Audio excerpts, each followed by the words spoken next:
Velho, eu queria trocar uma ideia com você depois. Tô com uma loucura aqui na cabeça. Voltando de São Paulo, não na próxima segunda, na outra ainda, que eu vou voltar para Campo Grande. Se pá, eu vou começar um projeto para abrir uma empresa. E aquele negócio, a gente sempre brinca que abrir uma empresa de consultoria junto. Eu daí, sei lá, velho, tô cansado de não fazer nada nessa faculdade. Tô a fim de investir energia nisso aí. Se quiser, bora junto e é isso. Mano, é uma baita de uma ideia, Léo. Eu acho bem da hora, assim. É o que eu fazia na Júnior, né? O que importa é realmente o resultado da implementação. Então, a longo prazo, eu vejo aqui Resolve trazendo uma nova mentalidade de gestão empresarial, não só para as empresas, mas também para as equipes. Não tem medo de errar. Eu acho que essa foi a principal coisa. Assim. A gente tem coragem de ir lá e dar o passo. E se desse errado, eu não sei o que é lógico. O objetivo desse vídeo é a gente conversar sobre tanto a história da Que Resolve e contar a história, mas também a gente contar dos principais desafios, nossas percepções como empreendedores, empresários, e como foi pra gente lidar com os primeiros movimentos, enfim, daí vamos trocando ideia. Tá, vou contar minha versão e daí depois você conta a sua. Beleza. Minha versão eu estava no terceiro ano de faculdade e fazia um ano que eu tinha saído de uma organização voluntária que eu trabalhava, que era internacional, e eu sempre tive em vários projetos. E para mim foi muito difícil assim, ficar um ano sem fazer nada, porque sempre, a gente se conhece desde criança, né? Tipo, eu sempre fiz uma coisa. Então, quando a gente era criança era escoteiro, depois, sei lá, o que mais que a gente fez? Enfim, esporte, milhões de coisas. Bastante coisa. Eu com 14 anos fui dar palestra, fazer curso, vendi slide, sei lá, entregava panfleto, sempre fiz alguma coisa. Então, pra mim foi muito difícil ficar um ano assim sem fazer nada. E aí eu tava meio surtado, um dia eu tava na palestra da faculdade, de um cara que é um empresário lá de Campo Grande, que ele foi dar uma palestra, convidado pela Júnior de Campo Grande, daí eu vi ele contando a história dele e me deu um gatilho, assim, já tava incomodado fazia uns dias. Naquela época, eu lembro que eu tinha até conversado com um cara que foi meu mentor em São Paulo, na época atrás, eu tinha te mandado uns áudios já falando que eu tava meio mal, queria fazer alguma coisa, e daí esse dia me deu tilt, e eu lembro que eu te mandei mensagem e falei, Bruno, tô cansado da faculdade, não aguento mais, quero abrir uma empresa, queria conversar com você, não sei o que lá, e daí fui para São Paulo, para um evento de empreendedorismo que estava tendo na época, e fomos conversando por mensagem. Eu lembro que durante o evento eu te mandei várias vezes a ideia do modelo de negócio, a gente sempre tinha comentado de abrir empresa de consultoria junto. E aí te mandei a ideia do modelo de negócio, a gente queria trabalhar com consultoria, produção de conteúdo, que é o que a gente faz hoje, e uma plataforma digital de soluções, que enfim, ainda é uma ideia, mas não trabalhamos com isso hoje. E eu lembro que foi isso, assim, daí eu te mandei mensagem, você estava na Áustria na época, daí você ficou meio com aquela história sua de, não, eu quero prestar concurso, não sei o que, assim, deu uma concurso, cara, nossa, não pode falar palavrão no vídeo, né? Depois muda. Eu boto um... Aqui só. E aí você tava com essa história, não sei, eu te ajudo, mas não sei se eu quero entrar, tô precisando de outra coisa, não sei se no mercado financeiro, prestar concurso. E aí eu lembro que a gente marcou a primeira reunião, eu te apresentei, o projeto se chamava Upstart naquela época, que é um banco de investimento americano, inclusive, daí não rolou o nome, que bom, porque eu gosto muito do nosso nome. Mas enfim, eu apresentei pra você, e daí você escutou, e daí eu lembro que você falou, vou pensar, vamos ver. E daí passou uns 2, 3 dias, tipo, você não tinha dado resposta, mas você começou a mandar umas mensagens assim, cria uma pasta no Drive pra gente, coloquei umas coisas lá pra você olhar, e aí, você vai ou não vai? Não, vamos. E daí foi isso, assim, acho que em outubro de 2019. Essa é a minha versão. Como foi pra você?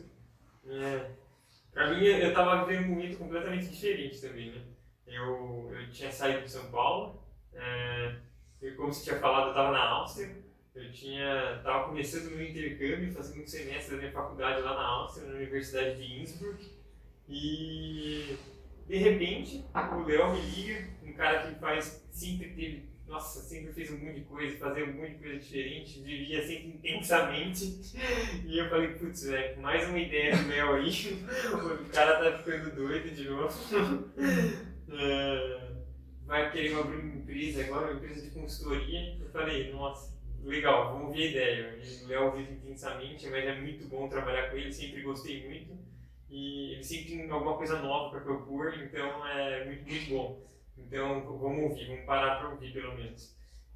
Parei para ouvir, a ideia era muito legal e no começo realmente estava pensando em pensar com um curso na época, estava pensando em alguma coisa mais estável, assim, não é muito minha cara, mas eu estava pensando, falei, sei lá, um pouco de influência dos pais, assim, também, uma vida mais saudável, mais regrada, digamos assim.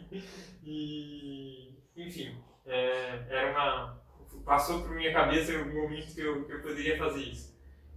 A gente conversou bastante sobre depois, foi evoluindo, eu acabei maturando uns dias essa ideia aí, e eu acho que é que nem você falou, assim, eu não respondi realmente. Eu acho que eu não respondi realmente que eu queria fazer parte da empresa, e sim, eu só dei esse passo, assim, eu fiz esse movimento, dei esse passo, e a gente começou a trocar ideias sobre, começou a evoluir, começou a criar, e as coisas começaram a acontecer. Logo em seguida a gente fez reuniões com mais pessoas para convidá-las para participar do projeto. Algumas se interessaram momentaneamente e depois acabaram dando para trás, foram embora também. Então, eu acho que foi legal, assim, foi um movimento, eu posso dizer até que natural, assim, nosso, né? Então foi bem legal, eu acho que foi uma experiência muito boa, assim. E não sei se eu tenho mais a adicionar disso, assim, eu sei que para mim foi uma surpresa a princípio, em outro país, vivendo uma experiência completamente diferente. Eu estava lá aproveitando, conhecendo uma língua nova, muitos novos amigos, faculdade nova, inúmeras experiências, mas essa era para ser mais uma, assim, sabe? Eu acho que ela chegou no momento certo para fechar tudo com chave de ouro. Nossa, legal. Se você pudesse voltar lá atrás hoje e me perguntar algo assim, se eu olhasse pro Léo daquela época, quando a gente começou, que resolve as primeiras semanas, e falar, putz, o que tá passando na sua cabeça em relação a isso? Pensando nos desafios de empreender, assim, que hoje a gente já tem uma empresa, a empresa está acontecendo, enfim, estamos em 4 sócios, além de eu e você, e com o conhecimento que você tem de empreendimento hoje, enfim, e como empresário, como gestor, o que você me perguntaria, né? Assim, Léo, como que você vai fazer isso? Como que você vai fazer aquilo? Como que você está pensando nisso, no modelo de negócio? Pensando nos principais desafios que um empreendedor tem na hora que ele começa um negócio. Eu acho que eu ia te perguntar exatamente isso. Eu ia te perguntar quais você acreditaria que seriam os nossos principais obstáculos para atingir os objetivos que a gente estava propondo com o projeto. Eu acho que essa seria a principal pergunta. E a partir dessa resposta, eu acho que a gente poderia ter evoluído e talvez ter caminhado mais diretamente para o nosso objetivo. Legal. Acho que assim, os principais desafios que... Vamos olhar para a realidade e, na verdade, vamos olhar para o que eu pensava na época e para o que realmente aconteceu. Primeira coisa, eu achava que por a gente não ser formado, a gente ia ter muita dificuldade. E daí, olhando para a realidade, não foi o que aconteceu. Assim, os nossos resultados realmente falaram mais altos na maioria dos momentos. Assim. Então, isso foi a primeira coisa que me assustou, assim, porque eu achava que ia ser um grande desafio na época. A falta de... Não é de capacidade profissional, porque capacidade profissional a gente tinha muito. A gente não tinha capacidade... A gente não estava escrito, a gente era formado no papel. Exato. Então, assim, a gente sabia fazer as coisas, a gente só não tinha o diploma. Só que isso não foi um empecilho. Primeiro porque eu acho que poucas vezes perguntaram pra gente se a gente era formado ou não. E às vezes que perguntaram, a gente falou que não. E os nossos resultados, o jeito que a gente trabalhava, a nossa metodologia, acabaram sendo válidos o suficiente para as pessoas comprarem o que a gente estava vendendo ou trabalharem com a gente. Então não foi um obstáculo que eu achei que seria um obstáculo muito grande. Por mais que seja muito importante ter uma formação, mas as nossas experiências profissionais eram suficientes para garantir os resultados que a gente precisava naquele momento. Outra dificuldade que eu achei que a gente ia ter, o primeiro cliente, eu achei que não ia chegar, eu achava que a gente ia ter que demandar um esforço gigantesco e eu tava meio assim, tanto que eu não sei não sei se você lembra, claro, a gente tava junto, a gente decidiu junto, mas quando começou a pandemia, eu falei, putz, vamos tirar o foco da empresa para o projeto, porque fazer projeto no meio da pandemia não vai rolar, bora fazer um produto digital, e aí o que rolou aqui no meio do ano virou tudo o contrário de novo, então a gente tá cheio de projeto. Um monte de projeto chegando, a gente trabalhando, ajeitando a agenda para encaixar projeto. Então Que ótimo!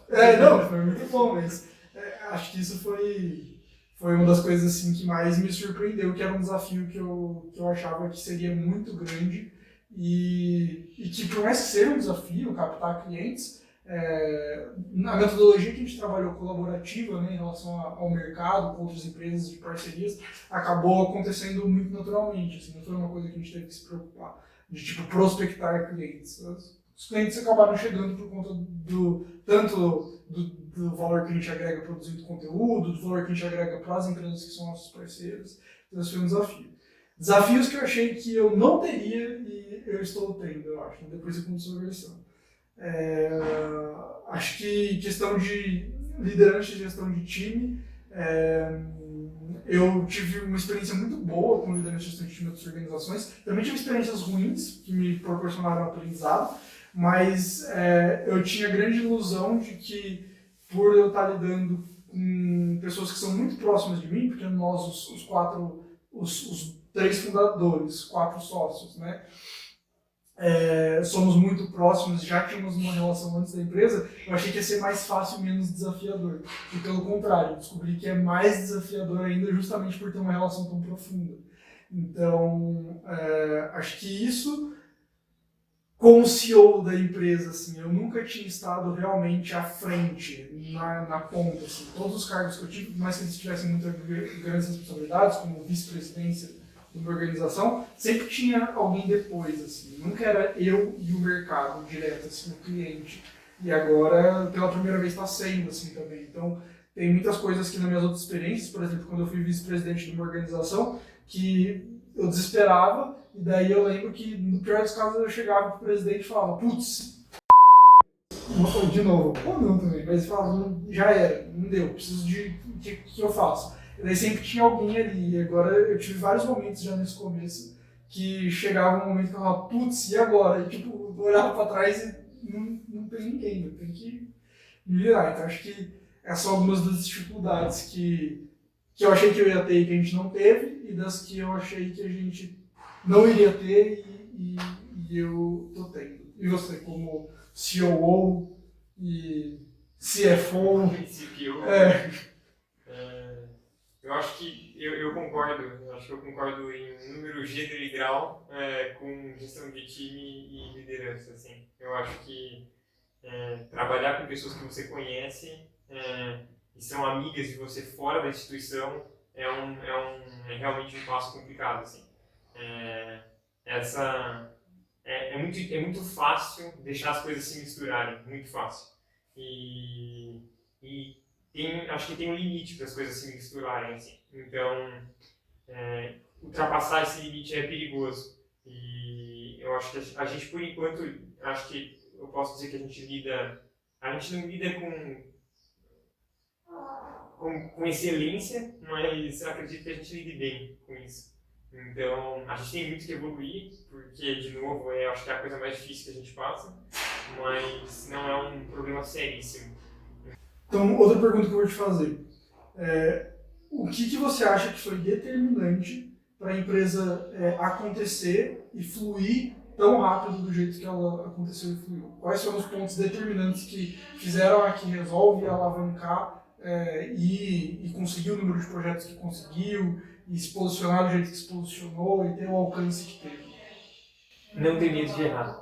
Eu acho que essa foi a principal coisa, assim. A gente tem coragem de ir lá e dar o passo, e se desse errado, não tinha nada errado, sabe? A gente estava ali, a gente ia aprender com o processo, que é o principal de tudo. A gente errou, teve coisas que a gente fez e errou, deu errado, beleza, aprendemos com isso, bola pra frente e segue, sabe? Eu acho que esse é a principal. Nossa. E você, o que você acha disso?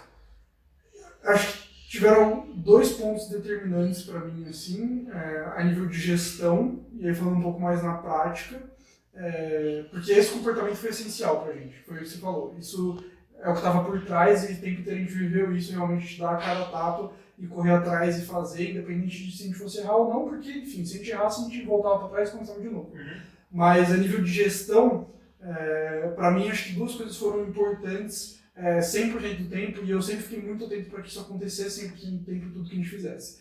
Primeiro, 2 coisas me incomodavam no mercado de consultoria, e daí que é aquilo que a gente conversa do porquê eu queria abrir uma empresa de consultoria. Primeiro, eu via muitas empresas de consultoria ficando por tempo indeterminado dentro de outras empresas e sobrevivendo não, né? Mas enfim, ali dentro sem um começo, meio e fim, sem um objetivo específico. Então isso me incomodava porque na minha cabeça, se eu vou dar uma consultoria para alguém, eu tinha que entrar dentro da empresa para resolver um objetivo específico, ir lá, fazer acontecer, ajudar o cara a implementar e vazar de lá, e o cara consegue tocar a vida dele sem eu estar lá. Então eu não queria trabalhar nessa relação de codependência. Então, e daí o segundo ponto dentro desse ponto eu via muitas vezes consultorias entrando em empresas para resolver um problema, e daí a consultoria entra, vê que aquele não é a causa do problema, aquilo não é o problema raiz, mas ela resolve porque aquele é o projeto, aquele é o contrato, e aí ela, mesmo sabendo que resolvendo aquele problema, não vai resolver o que precisa ser resolvido de verdade. Daí surgiu a nossa visão sistêmica, cultura e estrutura, que é justamente olhar para uma empresa como um todo, enxergar as 3 esferas e garantir que elas estejam caminhando na mesma direção. Então, acho que essas 2 coisas sempre tiveram muito na minha cabeça e eu sempre procurei garantir muito que elas acontecessem em tudo que a gente fizesse, tanto nos projetos quanto nos conteúdos, de ter essa visão sistêmica orientada dentro das empresas. Então, quando a gente vê um problema que a gente fala, putz, se eu resolver isso aqui não vai acontecer o que o cara está me pedindo. De ter a comunicação responsável, que é um dos nossos valores, de falar, legal, quer que eu reestruture seu marketing? Posso, mas não é isso aqui que vai te fazer vender mais, porque você tem um problema de gestão de time estrutural e você precisa olhar para isso porque você é um péssimo gestor de time. Então vamos olhar para isso, etc. Então esse é o nosso movimento natural.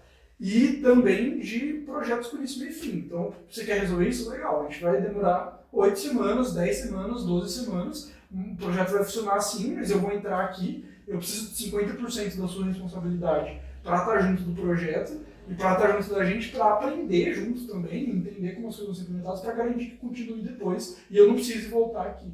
Então acho que a nível, olhando para o nosso serviço, né, esse foi um ponto determinante, porque todas as vezes que a gente falava sobre esses 2 pontos, tanto em relação à visão sistêmica, quanto em relação a não ter uma relação codependente, para pessoas que eram possíveis consumidores, para quem se sentia atraído por essa responsabilidade, de tipo, sim, quero ser responsável pelo meu negócio, foi muito legal, né? A gente via as pessoas brilhar os olhos. Então, nos eventos dos nossos parceiros, quando a gente falava assim, tipo, eu resolvo o seu problema, mas eu resolvo junto com você. Eu não vou entrar lá e você não vai ter que fazer nada. Pelo contrário, você precisa demandar tempo e energia. E aí o segundo ponto, para mim, principal, que foi muito determinante, aquilo que a gente conversa desde o começo, que não importa se a gente é uma empresa pequena, a gente pode manter a simplicidade, mas a gente tem que ter uma visão grande e trabalhar como se nós fôssemos grandes. Então, Léo, você vai dar nome de cargo de CEO, CCO desde o começo? Vou, porque a gente precisa sustentar isso e se preparar, não só psicologicamente, mas a nível de conteúdo, capacidade, para quando a empresa for assumir esse tamanho. Então, a gente fez muitas coisas que demandaram muita energia desde o começo, muito tempo a nível de estrutura. Então, assim, indicador para todas as áreas. Tem planilha de RH, tem planilha de marketing, tem planilha de milhões de coisas. Enfim, a gente controla milhões de coisas que no começo a gente fala, putz, assim, mais um formulário, mais uma planilha, mais uma reunião, mais não sei o quê, cultura organizacional, indicador. Mas, para mim, quanto mais a empresa anda, mais é ficando claro o quanto a gente precisa dessas coisas para sustentar o que a gente está criando. Então, sim, acho que esses 2 pontos assim, foram os pontos determinantes para mim. A gente trabalhar como se a gente fosse uma empresa grande desde o começo, e isso não quer dizer ser complexo, a gente pode ser simples, mas assumir o papel de uma empresa grande, mesmo que a gente não fosse, mas agora a gente tem estrutura para ser, agora que as coisas começaram a chegar. Eu falo, eu não sei como teria sido se a gente não tivesse a estrutura que a gente criou desde o começo, na hora que chegaram, no primeiro mês de projeto, 4 projetos consecutivos. Então, a gente estava esperando um cara, tipo, um projetinho um mês, passa 2 meses outro, e daí foi assim, 4. E daí, na hora que a gente viu, quase 8. E agenda, não sei o quê. Então, acho que essa estrutura foi muito importante, essa mentalidade grande, mesmo que mantendo a simplicidade, e a forma que a gente introduziu o nosso serviço no mercado. Sem relação de codependência e com visão sistêmica, para reforçar essas duas coisas. Aqui faz 1 ano no dia 3 de outubro, daqui a algumas semanas. E aí eu queria te perguntar, o que você espera da Aqui Resolve para o próximo ano? E aí também, além de para o próximo ano, eu queria que você dividisse em 2 momentos a resposta, para os próximos anos, assim. A longo prazo, daí você escolhe o período que você quer, mas o que você vê no futuro, assim? Quando você pensa a longo prazo, né, que resolve, o que vem na sua cabeça, o que você pensa? Eu acho que a gente tem, então, vamos dividir a resposta em 2 momentos mesmo. O que eu espero para o ano seguinte daqui resolve? Eu acredito que a empresa vai crescer nesse ano. Acredito que teremos novos membros conosco e muitas coisas vão vir pela frente. A gente vai ter lançado nosso produto digital, acredito. Espero que sim. Final do ano está aí. Já vamos ter lançado e-book, já vamos ter terminado vários projetos. Então, eu acho que tem muitas coisas para acontecer aí e acho que a nossa realidade talvez mude assim, no ano seguinte. O que eu espero a longo prazo daqui resolve? Difícil dizer. Eu não esperava que a gente fosse atingir todos os objetivos que a gente tinha colocado para esse ano já. E eu acho que talvez a gente não só atinja eles, mas a gente supere e talvez supere muito esses objetivos que a gente tinha setado. E eu não acho que é porque a gente setou esses objetivos errados. A gente não foi humilde, digamos, colocando esses objetivos. Não mesmo. Foram objetivos auspiciosos e mesmo assim, com a realidade que é do país... Eu lembro das carinhas.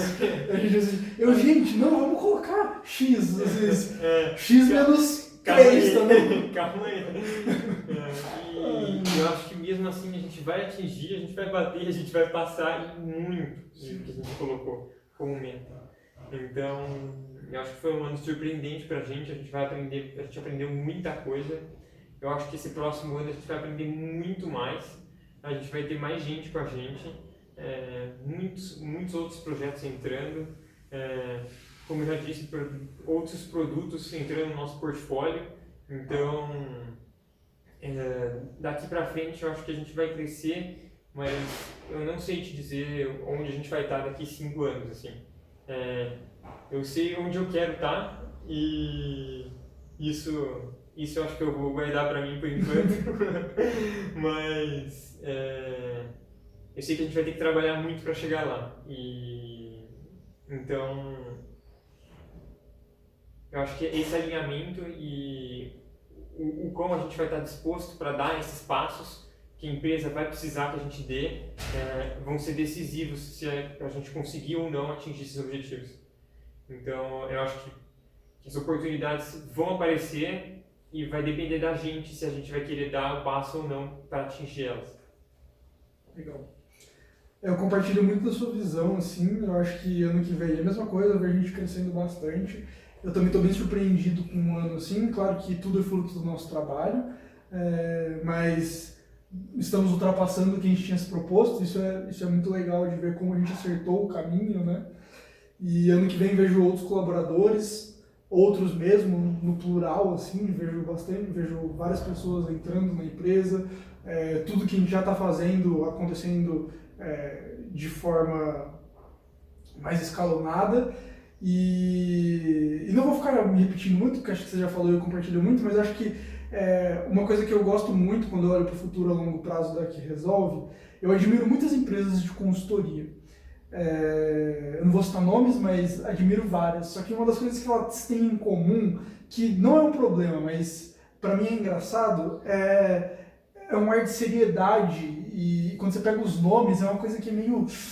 Sabe aquele negócio assim? E eu gosto tanto porque aqui Resolve é um nome tão descontraído e meio brincalhão, assim. A gente tem essa vibe de fazer gestão de camiseta e não precisa ser de camisa e não tem esse negócio de terno. O que importa é realmente o resultado da implementação. Então, a longo prazo, eu vejo aqui Resolve trazendo uma nova mentalidade de gestão empresarial, não só para as empresas, mas também para o país e para o empreendedorismo.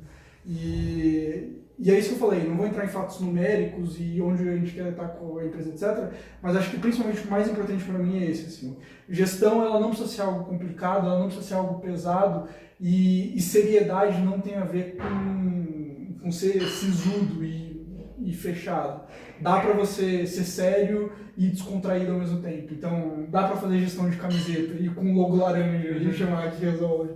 Então, eu acho que é isso, assim, principalmente o que eu vejo a longo prazo é a gente descomplicar a gestão empresarial e fazer as pessoas perderem esse medo de números, planilhas e de olhar realmente para as empresas. Acho que é isso, assim, acho que essa é a contribuição que a gente está começando a trazer para o empreendedorismo do país e que a gente já vê com alguns clientes nossos que falam, pelo amor de Deus, planilha, número, não gosto disso, tenho até medo, e daí que a gente consegue mostrar que dá para fazer isso de forma leve e saudável também, sem esse monstro de terno e gravata que parece que você tem que ser o executivo para gerir uma empresa. Não, dá para você fazer isso de forma descontraída, mesmo de forma séria. Então acho que a longo prazo, isso de forma amplificada. O que a gente tem com poucas pessoas hoje internamente, com um impacto pelo menos relevante no empreendedorismo do país. É isso que eu vejo a longo prazo.